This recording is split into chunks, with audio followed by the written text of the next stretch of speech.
sahabat yang terkasih, salam berkah di awal pekan di hari Senin ini.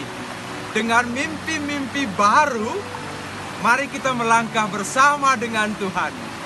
Khususnya hari ini, Sabda Hidup kembali menyapa hati kita semua yang diambil dari Injil Lukas bab 10 ayat 25 sampai 37. Siapakah sesamaku manusia?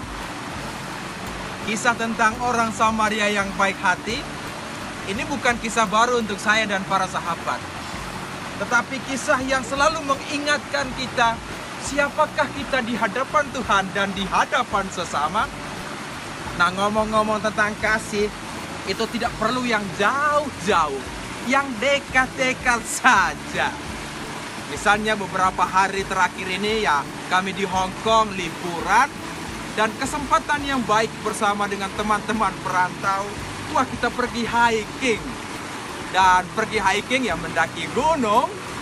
Tetapi di tas kami itu penuh dengan makanan Indonesia. Super enak. Jadi bukan soal mendakinya, tetapi makanan ini memberi kami kehidupan baru. Hati yang memberi, wah teman-teman itu pada malam hari sebelumnya itu mereka sudah menyiapkan. Ada nasi jagung, ada sambal, ada ikan goreng. Pokoknya super enak sekali.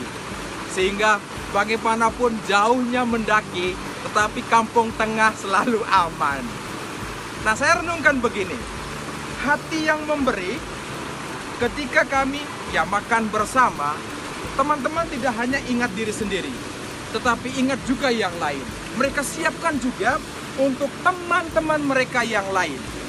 Dan disinilah saya merasakan bahwa kasih yang nyata itu ketika kita berbagi. Dan inilah yang saya merenungkan di awal pekan ini, dua hal berikut ini. Yang pertama itu adalah kasih itu sebagai ungkapan ekspresi yang keluar dari dalam diri untuk yang lain. Jadi bukan kasih yang memberi nanti mengharapkan orang lain kasih balas kita, tetapi kasih yang sungguh-sungguh memberkati orang lain, yang keluar dari dalam diri dan sungguh-sungguh merasakan bahwa inilah kehidupan kita, bagi-bagi dengan penuh sukacita. Jadi bukan yang impresi. Impresi itu artinya nyata memang dalam tindakan, ya beri, tetapi maksudnya supaya orang lain balas, supaya orang lain lihat apa yang kita beri. Tetapi kasih sebagai ekspresi itu adalah kasih yang keluar di dalam diri dan memberi memberkati yang lain. Nah, setelah bagian yang pertama, bagian yang kedua ini adalah apa yang disebut dengan kasih sebagai apresiasi. Apresiasi artinya, wah, menghargai orang lain. Kecil mungkin yang dia buat, tetapi ketika kita menghargai perbuatan dia, maka kita atau dia merasakan bahwa kita ini adalah bagian dari satu kasih. Karena itu ketika kita yang mengapresiasi yang dibuat oleh orang lain, maka kekuatan cinta itu nyata di sana. Karena itu mari, khususnya selama sepekan ini, lebih banyak kita apresiasi kepada orang lain, maka kita melihat di orang lain itu punya hal positif. Jadi tidak ada wah yang negatif, yang kurangnya ini yang itu, tetapi ada kekuatan di sananya. Inilah yang ditunjukkan dalam Injil hari ini. Orang Samaria yang baik hati itu, dia tidak hanya menolong, tetapi dia juga membalut lukanya. Yesus sudah tunjukkan semuanya itu. Tidak hanya membalut luka-luka dosa-dosa kita, tetapi dia memberi kehidupan baru untuk saya dan para sahabat.